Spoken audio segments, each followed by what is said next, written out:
Good morning, everyone. I'm extremely happy to be here. This is a fantastic venue, slightly intimidating when you're standing here. But so far it's been a wonderful conference, very well organized and lots of interesting papers. I am going to go back in time from the 15th century in Toten, back to actually the theme of the program, the Vikings before Vikings possibly, and return to that question, that enigmatic question of when the Viking Age actually started and why we define it as a new era. And as you heard yesterday, the attack on Lindisfarne in 793 is usually, though not correctly possibly, used as a starting point, and for many reasons. I mean, you cannot define a completely new era from one single event. But I think that Neil put it very well yesterday when he said that you couldn't just go out and buy yourself a Viking ship. And I think that this is a mistake that we easily make, that we consider things just like today. It's easy to go out and buy things. And I think that, to my mind, the Viking ship in a very good way encapsulates all the processes, the social organization, the technological advancements that were required to go on that particular raid and others. And that if we focus not on the raid, but on the ships themselves, we will possibly get a bit closer to the beginning of the Viking Age. But I also think that we need to shift focus geographically into the Baltic. Because this is where we find the earliest evidence of sailing boats, as we now know from the Salme burials. And this is also a natural setting for the sailing boat, and I will return to that. When it comes to evidence of sailing boats, it is enigmatic and fragmentary. There is linguistic or textual evidence. A researcher called Katrin Thier has compiled evidence of the linguistics around sails and the Scandinavian word segel and Germanic word segel. And to her mind, it has a Celtic origin, but it turned into a Germanic word already before the Celts were confined to Anglo-Saxon Britain. But the earliest evidence in Germanic languages, as far as Thier, is from the 8th century, where it's found in Old High German. In Scandinavian languages, and this is possibly mainly due to the lack of literary sources and textual sources, we only find textual evidence of sails and sailing boats in the skaldic verses from the 11th century. There is some iconographic evidence, here represented by one of the Gotlandic picture stones. And most of these sailing boats today are dated, or the picture stones depicting them are dated to the mid-8th century. They were considered slightly earlier before, but now with more recent studies, the 8th century is the time of the sailing ship also on the picture stones. But there are also other images of sailing ships, and this is, for example, a coin from a so-called Hedeby coin from the beginning of the 9th century. There are a few of these slightly different from each other, but still depicting the Viking ship. And then we have the archaeological evidence. And this is even more enigmatic and scarce, perhaps. For some time, the so-called Kvalsund ship on the west coast of Norway was considered one of the earliest sailing boats, dated then to the late 7th century. But since it was discovered, it's been re-evaluated and redated, and now it's both later dated and there is no evidence of sailing. The Sutton Hoo is also an early ship, but it's highly debatable if it actually was a sailing ship. There's no evidence of a mast, there is no evidence of sails, so I think that can be highly questioned. So before we had the Salme II ship, the oldest sailing vessel in Northern Europe was the Oseberg ship, and it's dated chronology-wise to 834. So quite late in terms of sailing activities. But with the Salme find, we now have a much earlier find. I'm not really sure how it's dated, but according to Yuri's paper from 2013, it can be within a span of 50 years, perhaps, from 700 to 750. So in the beginning, the first half of the 8th century, which fits very well with the Gotlandic picture stones, actually.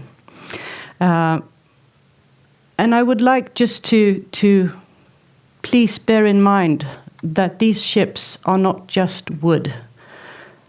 I will return to this, but keep in mind that they also required iron in the form of rivets and tar to seal the planks of these clinker constructions. And when I prepared for this paper, I just found out that the clinker boat tradition of the Nordic countries is now on UNESCO's intangible list of World Heritage since, I think, December last year. So that's a very new addition, very nice. But again, please keep in mind the tar and the iron. When it comes to the actual sail, this is even more problematic. There is some evidence, or evidence I shouldn't say, because the finds are difficult to define and difficult to interpret, because sailcloth does not differ very much from ordinary textiles. So when the textile archaeologists have tried to define sailcloth, they instead used other features like seams and parts of rigging. And these two examples, to your left, you have part of the rigging found in the harbor of Birka, the Viking Age town of Birka, during marine archaeological excavations. And to your right, you have what is supposedly a sail or a fragment of a sail from the Oseberg ship, where you both have the cloth and parts of the rigging. A lot of studies have been made by the Vikingaships museum in Roskilde in Denmark, and also by a Danish researcher called Erik Andersen, about the woolen sail. But also now more recently, Eva Andersson Strand, who's head of Center for Textile Research in Copenhagen, is continuing the study of the sail, and we will return to her because she's doing some really interesting research. Production of sailcloth. I said it's difficult to identify sail when we find fragments in archaeological contexts. But characteristically, it should be made of twill, and it should be with a very high thread density, and also covered with something, preferably tar, to make it windproof. Because most of these sails were made of wool. So to make them windproof, you had to cover them with something. There are also examples of sails made from plant fibers like flax and hemp.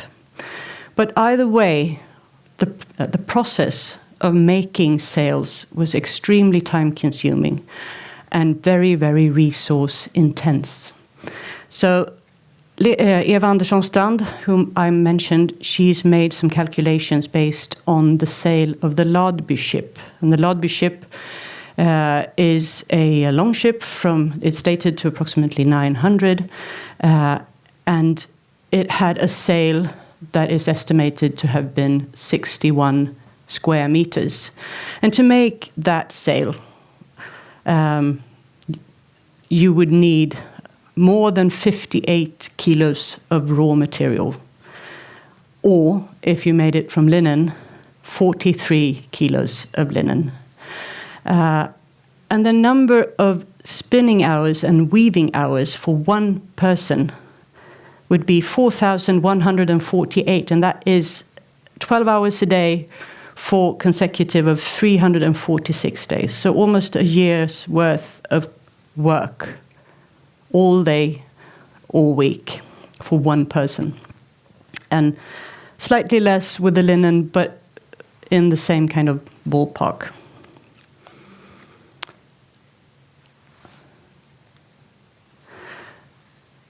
But a sailing ship doesn't only require the sail. The sail is one part of the rig. There are lots of other parts needed, like ropes, both for the rigging but also for mooring. And ropes made of plant fibers is possibly the most common. These again are finds from Birkes Harbour, from the marine archaeological excavations there. And you can see there are lime bast is one of the more common, for example, resources used for ropes. But there are also examples of ropes made of hair and hide. Tar, as I mentioned, was an essential part as well of making the sail windproof, but also, of course, the sides of the clinker-built boats. And in this case, you can see these tar swabs, the rags that were put on a stick and soaked in tar and then used to daub the sides of the clinker-built ship or the sail. And this is a process that needs to be ongoing, so you don't just do it once, you need to do it continuously. It's a part of maintaining your boat. And then, of course, there are toggles, wooden toggles that are like fastening pins at the end of ropes, and you will find them in the rigging, but also in other parts of the ship.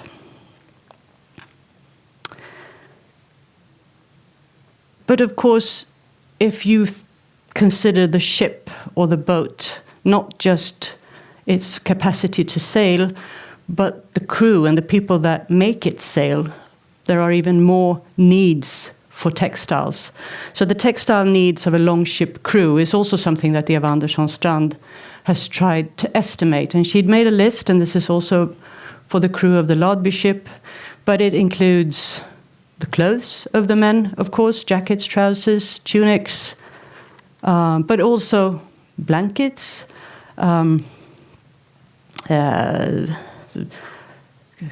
rain covers, etc., sleeping covers. And I've tried to estimate the use of textiles when it comes to a martial situation, and you need the tents, you need the packing, the storage, the sacks, the bags, etc. And also the textiles are needed for martial equipment, padding, quivers, sheaths, possibly banners, possibly martial symbols of various kinds. And suddenly it starts to add up. You need lots and lots of textiles. Again, Eva Andersson Strand's calculations based on the Ladby ship, there is, apart from these 4,148 hours of spinning and weaving for making the sail, there is an additional amount of hours to produce the extra cloth needed, the extra textiles. And she's also tried to calculate the area, the catchment area needed to get the resources to do these textiles. So if they were all made from wool, the sheep would need 33 hectares of pasture. And if the sail, but not the clothes, were made from linen, it would need approximately 700 square meters of cultivated land. So again, this has a great impact, not only on society, but also on the landscape surrounding it.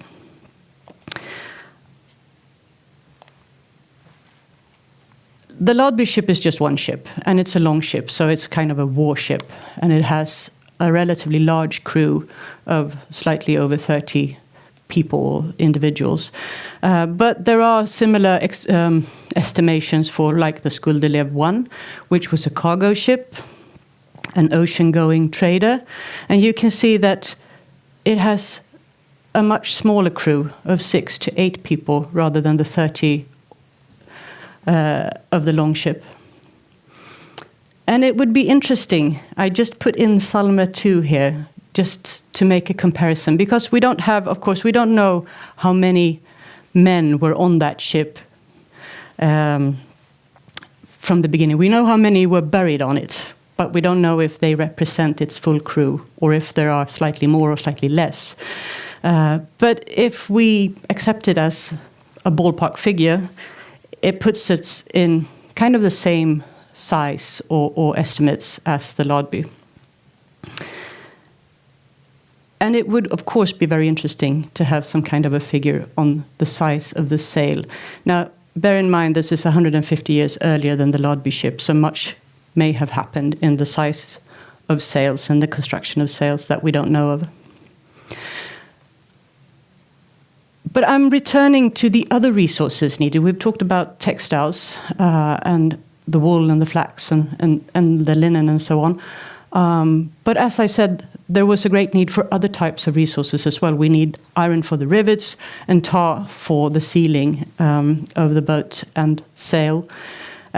And these are some recent studies showing that there is actually an increase, a drastic and sudden increase in tar production, approximately at the same time. That is, somewhere in the middle of the 8th century. And these figures, the tar production, that's when you can see that there is a sudden increase, and there is also a shift from small tar pits located within the settlements to enormous large tar pits out in the woods or forests.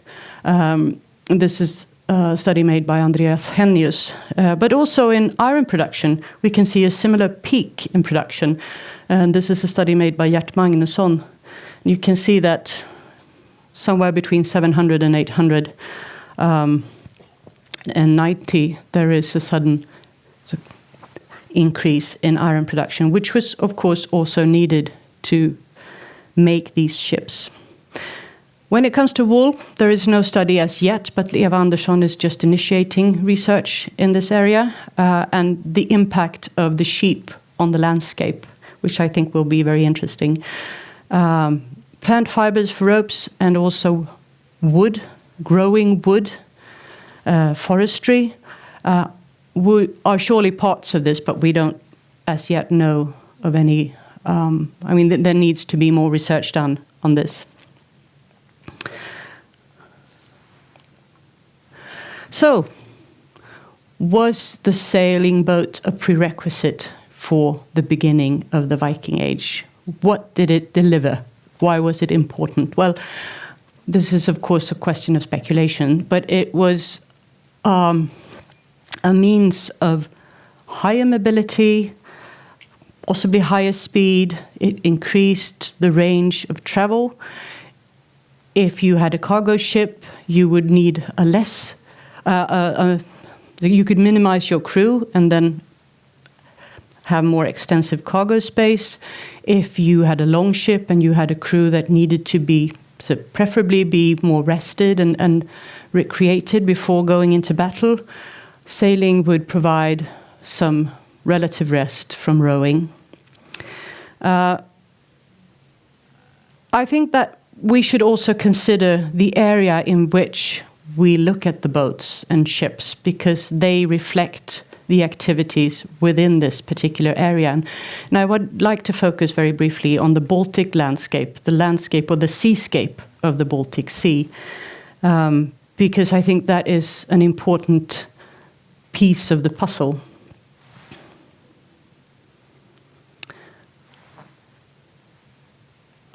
When we look at the Baltic on a map, it looks like the North Atlantic. It's only closer between the coasts.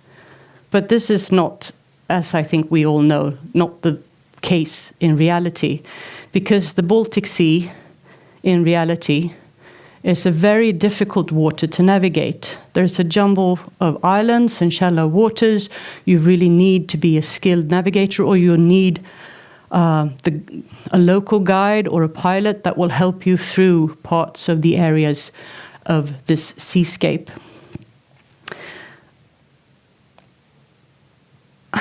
Sorry. And also, as Marika showed yesterday, when we looked at the map of Saaremaa with all the ports or harbour sites, if we project that onto the Baltic area at large, there is a multitude of landing sites, harbour sites, transshipment sites, places where you reload from water to land, places where you could get repairs, places where you could get provisions. It's an intricate network of sites that were part of this seascape. And to be able to organize that, even if it's made locally or it's initiated locally, there is some kind of a contact within that network. And there is some kind of control and alliances. And it's like a political landscape or a political seascape that we need to consider when we think about the boat. And I think for the North Atlantic, Dag Finn Skræ, the professor in Oslo, has launched studies on the sea kings, so people that rule over the water areas rather than the land areas. And I think that this is even more relevant when we look at the Baltic Sea. I think we should look for sea kings and seascapes within this area.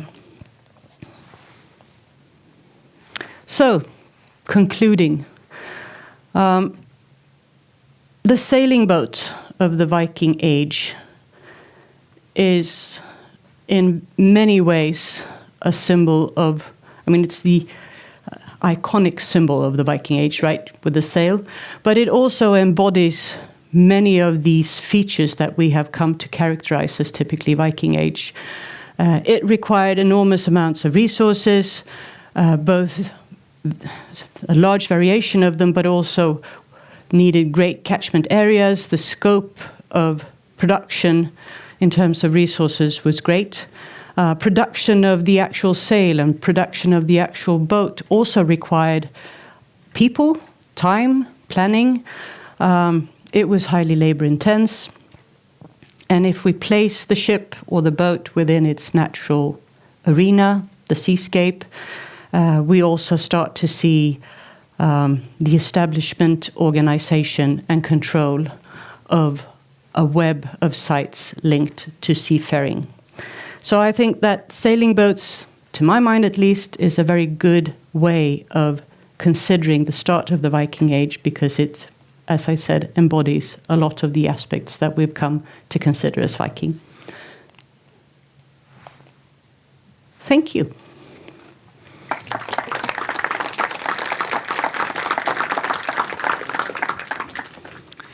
Thank you. Here is your Nefatafel set. Have fun with it. Thank you. Are there any questions? Et väga huvitav ettekanne oli ja ma lugedes su ettekande nagu pealkirja, siis nagu valmistasin ka ette just Salme tekstiilide kohta. Kui huvi pakub, siis me võiksime pärast sellest natuke rohkem diskuteerida või kui soovitakse, siis võime seda teha ka, et ma teen väikese ettekande Salme tekstiilidest lisaks, kui sobib.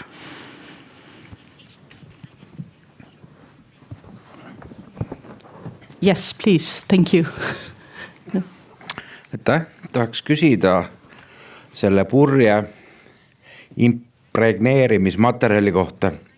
Te mainisite, et tema vee ja tuulekindlaks muutmiseks kasutati tõrva.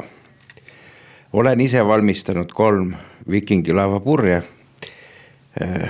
linasest materjalist ja Saaremaa ja ma arvan terve Eesti paadi kultuur on varem impregneerinud selliseid purjesi kasutades tõrva, mesilasvaha ja hülgerasva. Retsepti ma praegu avaldamisvahekorras, aga see oli kõige parem tulemus. Kas nende tekstiilijäätmete hulgas on olnud võimalus tuvastada ka neid 2 materjali veel? Aitäh!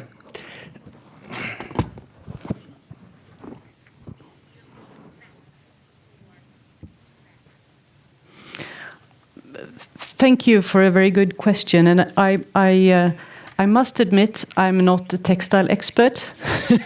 I rely heavily on what is done by the textile experts in Copenhagen and in Oslo and also in Roskilde. But I know that they are doing experimental work at Roskilde, and I think that they have actually tried with other things than tar, but I don't know how successful they've been. But I'm sure that this would be options, even though tar, to my mind at least, must be easier to produce in large amounts than beeswax.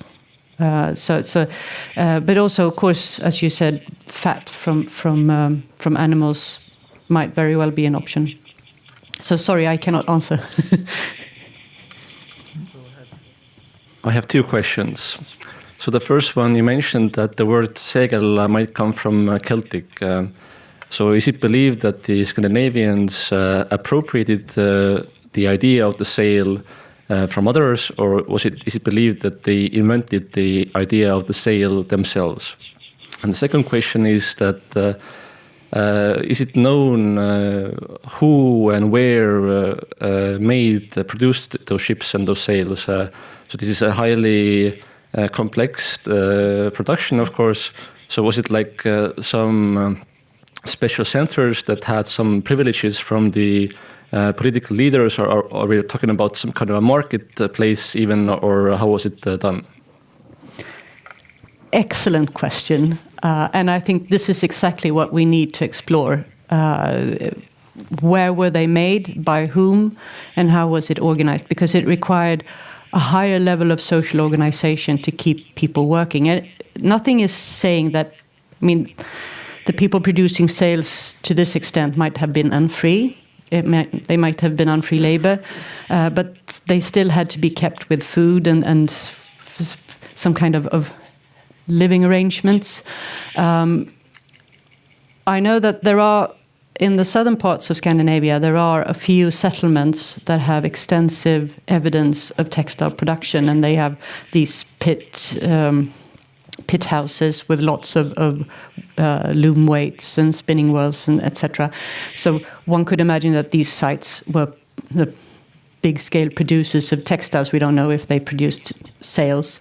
But I would say that another feature that emerges during this time period is actually the towns. And we can see that in, for example, Birka, which is established in the mid-8th century, there is an extensive textile production going on in various forms of qualities. So textile production, including sailcloth, I would say is part of this new urban culture. But we still have to find or identify more places where textile production in this sort of large scale actually took place. When it comes to the word sail, I'm not a linguist. I need to be very careful with this, but I think that the knowledge of the sail and the sailing ship and the sailing boat must have been around in the Scandinavian areas for a very long while before they actually started to produce sail. And nothing is saying that they didn't have small sailing vessels with small sails. But what we see in the mid-8th century is that it suddenly explodes and it's on a completely different scale. And I think that one of the reasons why you would like to put the image of the sailing ship on your picture stones is that this is hot stuff in the 8th century. So if it has Celtic roots, possibly. I mean, we know that Scandinavia had extensive contacts with Roman Age or Roman areas during the Roman Iron Age. They must have seen sailing ships. They must have been very well aware of the technique. But for some reason, possibly because society was, I mean, it's difficult to organize production at this level. It took a lot longer time in the northern parts of Europe. Another one. Thank you for an excellent talk. I have a very, I don't know, is it simple question, but yesterday we visited the museum, and then we were told that the sails of those boats were red. And then today we are used that on the blue sea there are white sails. Do you know why they were red? I think that the reconstructions are very heavily based on what we see on the picture stones. And the picture stones are often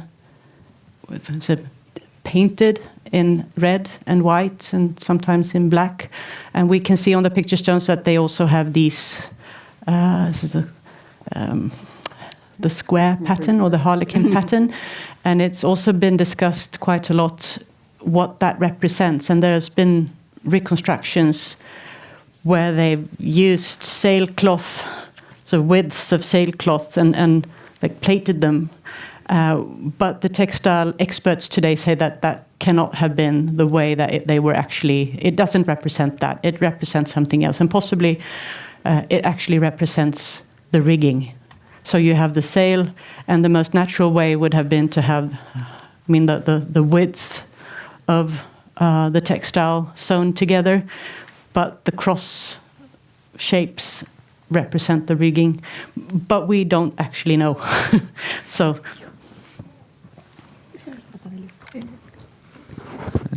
And we'll take the last question. Yeah. I was just thinking as you were talking about how intensive the sails were in terms of man hours and production.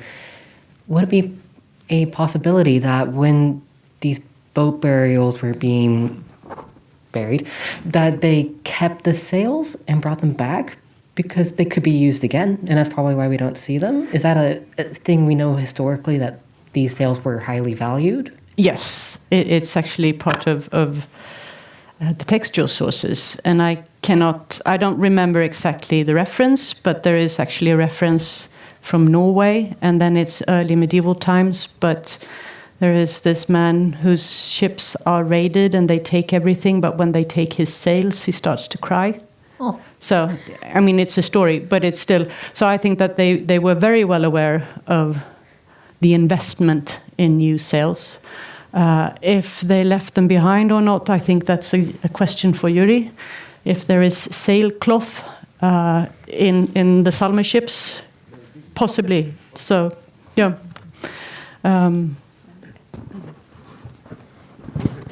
No.